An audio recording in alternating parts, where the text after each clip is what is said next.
اعوذ باللہ من الشیطان الرجیم بسم اللہ الرحمن الرحیم۔ السلام علیکم۔ حضرت موسیٰ کی لاٹھی۔ یہ حضرت موسیٰ علیہ السلام کی وہ مقدس لاٹھی ہے جس کو عصائے موسیٰ کہتے ہیں۔ اس کے ذریعے آپ کے ان بہت سے معجزات کا ظہور ہوا جن کو قرآن مجید نے مختلف عنوان کے ساتھ بار بار بیان فرمایا ہے۔ اس مقدس لاٹھی کی تاریخ بہت قدیم ہے جو اپنے دامن میں سینکڑوں ان تاریخی واقعات کو سمیٹے ہوئے ہے جن میں عبرتوں اور نصیحتوں کے ہزاروں نشانات ستاروں کی طرح جگمگا رہے ہیں۔ یہ لاٹھی حضرت موسیٰ علیہ السلام کے قد کے برابر 10 ہاتھ لمبی تھی اور اس کے سر پر 2 شاخیں تھیں جو رات کے وقت چراغ کی طرح روشن ہو جایا کرتی تھی۔ یہ جنت کے درخت پیلو کی لکڑی سے بنائی گئی تھی۔ اس کو حضرت آدم علیہ السلام بہشت سے لے کر آئے تھے۔ حضرت آدم علیہ السلام کے بعد یہ مقدس عصا حضرات انبیاء اکرام علیہ السلام کو یکے بعد دیگر بطور وراثت میں ملتا رہا، یہاں تک کہ حضرت شعیب علیہ السلام کو ملا جو قوم مدین کے نبی بنے تھے۔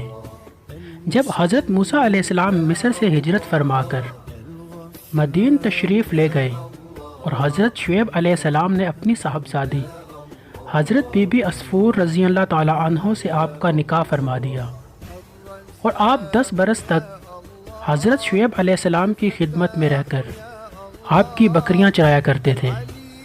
اس وقت حضرت شعیب علیہ السلام نے اللہ تعالیٰ کے حکم کے مطابق آپ کو یہ مقدس عصا عطا فرمایا۔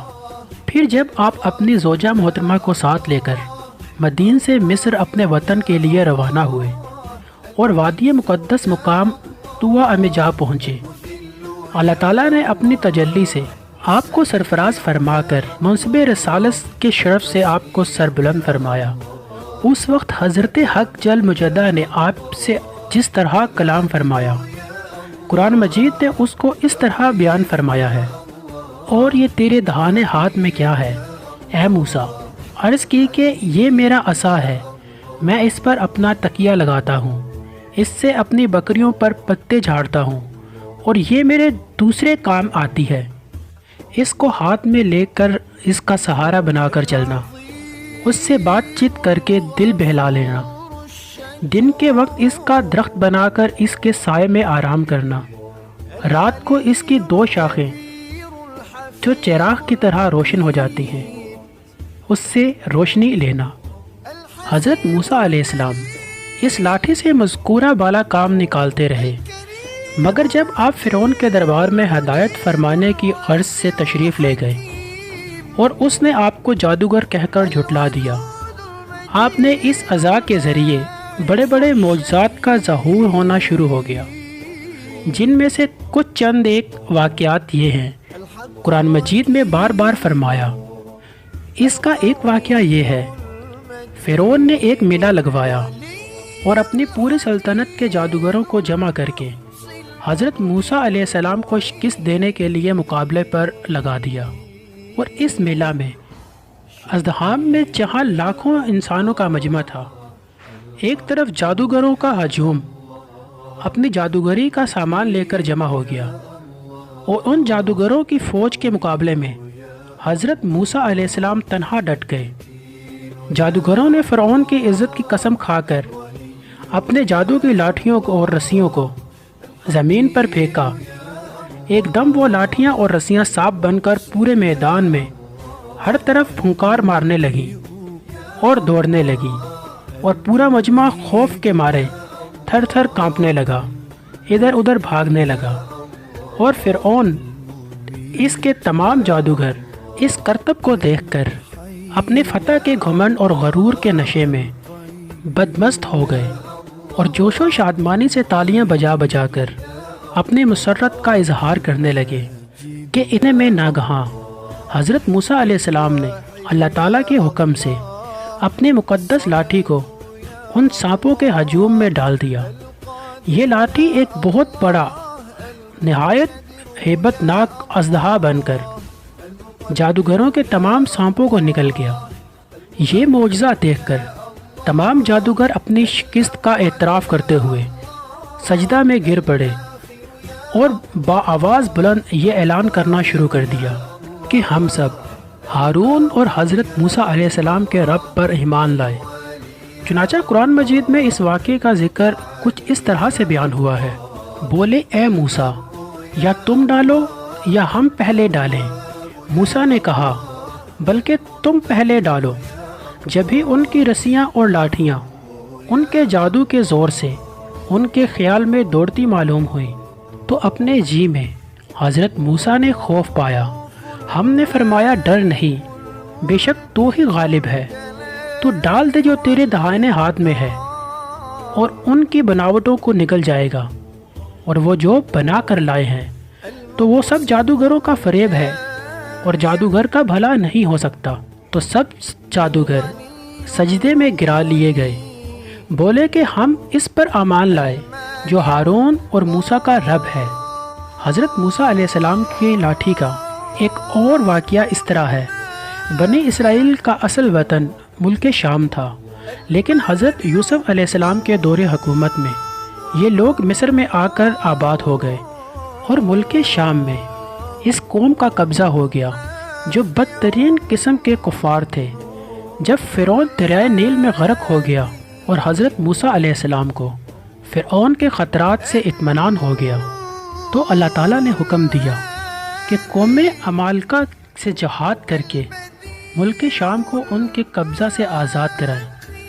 چنانچہ آپ 6 لاکھ بنی اسرائیل کے فوج لے کر جہاد کے لیے روانہ ہو گئے، مگر ملک شام کی حدود میں پہنچ کر بنی اسرائیل پر قوم عمالقہ کا ایسا خوف سوار ہو گیا کہ بنی اسرائیل ہمت ہار گئے اور جہاد سے منہ پھیر لیا۔ اس نافرمانی پر اللہ تعالیٰ نے بنی اسرائیل کو یہ سزا دی کہ یہ لوگ تیہ میں بھٹکتے اور گھومتے پھرے اور اس میدان سے باہر نہ نکل سکے۔ حضرت موسیٰ علیہ السلام بھی ان لوگوں کے ساتھ میدان تیہ میں تشریف فرما تھے۔ جب بنی اسرائیل اس بے آب و گیا میدان میں بھوک و پیاس کی شدت سے بے قرار ہو گئے تو اللہ تعالیٰ نے حضرت موسیٰ علیہ السلام کی دعا سے ان لوگوں کے لیے کھانے کے لیے منسلوا آسمان سے اتارا۔ من شہد کی طرح ایک قسم کا حلوہ ہے اور سلوا بھونی ہوئی بٹیریں تھیں۔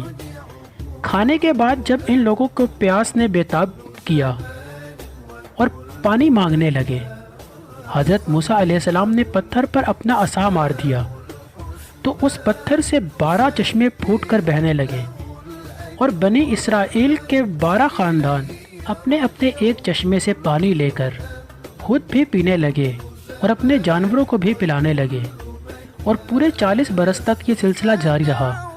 یہ حضرت موسیٰ علیہ السلام کا معجزہ تھا جو عصا اور پتھر کے ذریعے ظہور میں آیا۔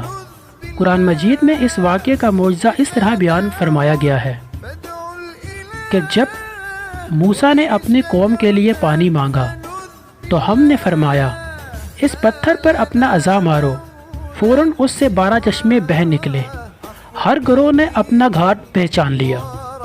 ایک اور واقعہ میں بیان کیا گیا ہے، حضرت موسیٰ علیہ السلام ایک مدت تک فرعون کو ہدایت فرماتے رہے اور آیات و معجزات دکھاتے رہے، مگر اس نے حق کو قبول نہیں کیا، بلکہ اور زیادہ اس کی شرارتیں اور سرکشی بڑھ گئی، اور بنی اسرائیل چونکہ اس کے خدائی کو تسلیم نہ کرتے اس لیے اس نے ان مومنین پر بہت زیادہ ظلم و ستم کیا۔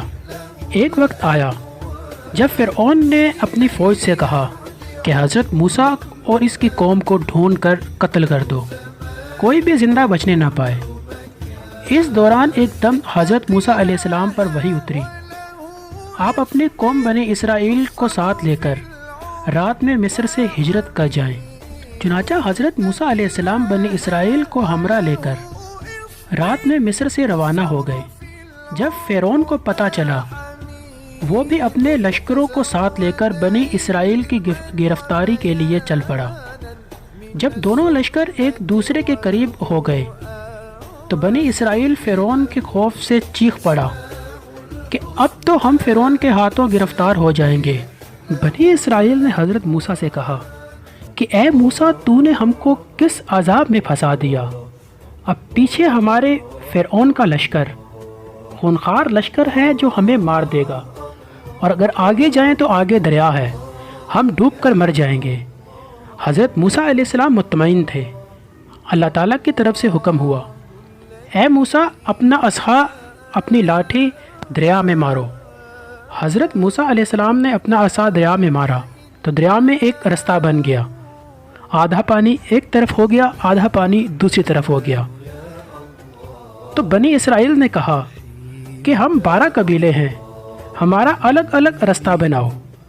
تو حضرت موسیٰ علیہ السلام نے 12 بار اپنا عصا دریا میں مارا تو دریا میں 12 رستے بن گئے۔ بنی اسرائیل کے 12 قبیلے اپنے اپنے الگ الگ رستوں پر چلے گئے۔ فرعون نے جب یہ دیکھا تو وہ اپنے لشکر کے ساتھ دریا میں اتر پڑا۔ حضرت موسیٰ اور بنی اسرائیل جب دریا عبور کر گئے اور فرعون اپنے لشکر کے ساتھ دریا کے بیچوں بیچ تھا، تو اللہ تعالیٰ نے دریا سے ایک فرمایا کہ تو پہلے جیسا ہو جا۔